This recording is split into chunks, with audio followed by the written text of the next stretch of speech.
Hello, আসসালামু আলাইকুম viewers, আপনারা সবাই কেমন আছেন? আমি আল্লাহর রহমতে ভালো আছি। তো এই তো আজকে তুলে আনলাম নাগামরিচ।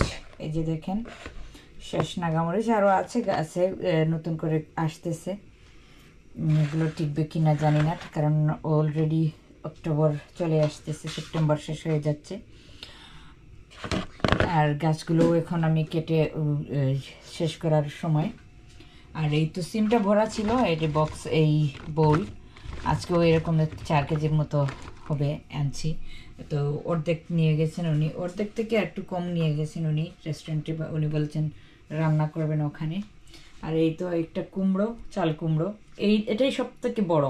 ভাবছিলাম এটা বড় হলে পাকাবো, বাট এটা এমন সময় হয়েছে আরও বড় হতো। এই যে ফুলটা এখনো লাগিয়েছিল, কারণ লতটা হয়ে গেছে। আর একটা লাউ, লাউয়ের মাচাটাকে তুলে দিয়েছি আমরা, আবার ঠিক করে দিয়েছি। দেখা যাক কয়টা লাউ আর ধরে। অনেকগুলো আছে, ওগুলো টিকলে ঠিকবে হয়তো ঠান্ডার সময়। এবছরের ওয়েদারটা ডিফারেন্ট। সো আরেকটা লাউ কালকে আনছি পেড়ে, গতকালকে আনলাম। এই তো এটা দিয়ে আমি আজকে লাউয়ের কোফতা মেক করব, আপনাদের সঙ্গে রেসিপিটা শেয়ার করব। তো দেখা হবে পরে, যখন এটাকে আমি কেটে কোফতার জন্য রেডি করব। তো সঙ্গেই থাকুন।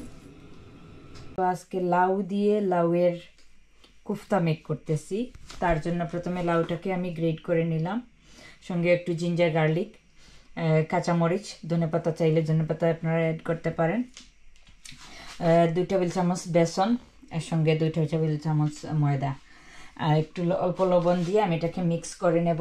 প্রথমে মিক্স করে নিয়ে এটাকে আমি মেক করব, আমরা যেরকম পাকোড়া মেক করি ঠিক সেইভাবে একদম ভেজিটেবল বলের মতো, মিট বলের মতো বল বল করে মেক করে নেব। নিয়ে এটাকে আমি অয়েলে ফ্রাই করব, ডিপ ফ্রাই করে নেব। তো সঙ্গে তখন এটাকে আমি মিক্স করে নিই ভালোভাবে। এই তো এইভাবে একদম বল বল করে আমি এটাকে কুপ্তার মতো শেপ করে নিয়ে এটাকে আমি বল করে নেব। অয়েলটাকে আমি একটু ডিপ অয়েল খট করে নিয়েছিলাম, এখন এটাকে আবার অন করব। বন্ধ করে দিয়েছিলাম, বেশি গরম হয়ে গিয়েছিল তার জন্য। এই তো আমি এখন এটাকে একটু ডিপ ফ্রাই করে নেব, করে নিয়ে এটার তারপরে কোফতার সসটা রেডি করব। একটু উল্টে নেড়ে ছেড়ে বল মেক করে আস্তে আস্তে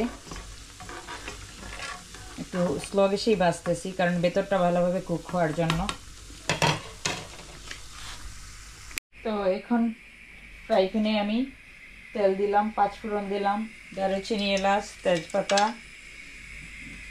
দিয়ে দিলাম। আর পেঁয়াজ আর টমেটোকে আমি গালিয়ে নিয়েছি আগেই, সেটা এর সঙ্গে অ্যাড করব। প্রথমে এটাকে আমি একটু তেলের মধ্যে নেড়ে নেব।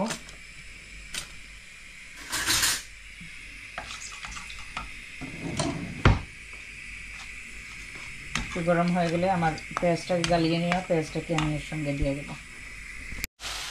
এই তো আমি গ্রেভিটা তৈরি করতেছি কোফতার জন্য। এতে দেখতেই পারতেছেন আপনারা, প্রথমে আমি 5 ফোড়ন, দারুচিনি, এলাচ, তেজপাতা, লবঙ্গ, গোলমরিচগুলো দিইনি, এখন দেবো এগুলো। পেঁয়াজ আর টমেটো, একটু গার্লিক, একটু 2 table spoon garlic, 1 table spoon ginger, আদা রসুন দিয়ে মশলাটাকে এভাবে কষিয়ে নিচ্ছি।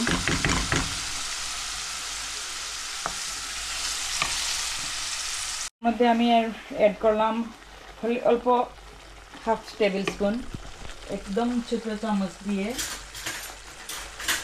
আমার এই চামচ দিয়ে হাফ স্পুন হলুদ, হাফ স্পুন মরিচের গুঁড়ো, হাফ স্পুন জিরের গুঁড়ো, আধা চামচের পরিমাণ জিরের গুঁড়ো দিলাম, লবঙ্গ দিলাম কয়েকটা, দিয়ে মশলাটাকে আমি কষিয়ে নিচ্ছি ভালোভাবে। তারপরে আমি এখন এর মধ্যে আমার এই যে বলগুলো অ্যাড করে নেব এক্ষুনি। সবগুলো বল এর মধ্যে আমি অ্যাড করে নিচ্ছি। লবণটা আমি পরে দেব, কারণ বলগুলোর মধ্যেও লবণ আছে যেহেতু।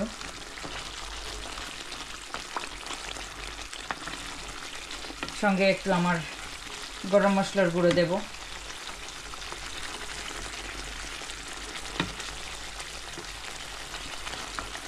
আপনারা ট্রাই করে দেখবেন।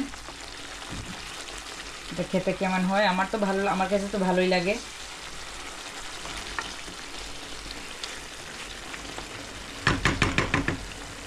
একটু কষিয়ে নিয়ে এর মধ্যে একটু পানি দেবো দিচ্ছিলাম।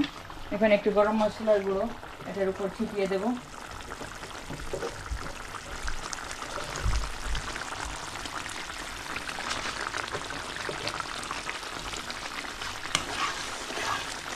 ছিটিয়ে দিয়ে লবণটা চেক করে নেব। লবণ যদি কম হয় এর মধ্যে লবণটাও অ্যাড করে নেব।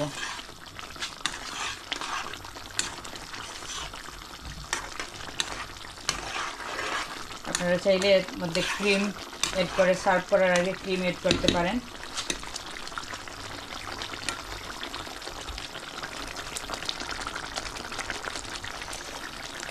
না, লবণ লাগবে না এতে আর। আপনারা ট্রাই করে দেখবেন। অনলাইনে অনেকগুলো ট্রিক দেখি, কেউ কেউ ভিনেগার দিয়ে এটাকে ক্লিন করে ফেলেন, ভিনেগার আর বেকিং সোডা, লেমন জুস এগুলো দিয়ে।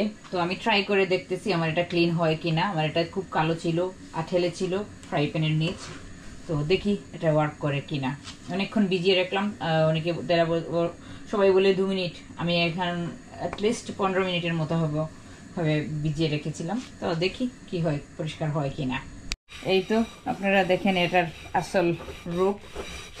কিচ্ছুই হয় নাই, কোনো কিছুই হয় নাই। আমি অনেকক্ষণ ট্রাই করলাম, ঘষিয়ে লাগিয়ে রেখে কোনো কিছুই হয় নাই। এটা শুধু জানি না কি দেখান সবাই, এই ট্রিকটা কোনো কাজের না।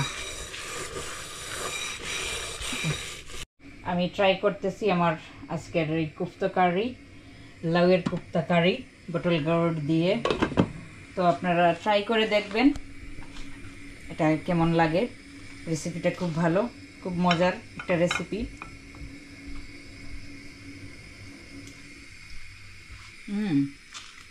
ইয়াম। লবণটা কিন্তু আপনারা সবসময় একটু পরিমাণ কম দেবেন। যদি এই বলগুলোতে আপনারা লবণ একটু বেশি দিয়ে দেন তাহলে এতে তো হয়ে যাবে, আর মশলাটাতেও একটু অল্প লবণ দেবেন। তো ধন্যবাদ সবাইকে আমার ভিডিওগুলো দেখার জন্য।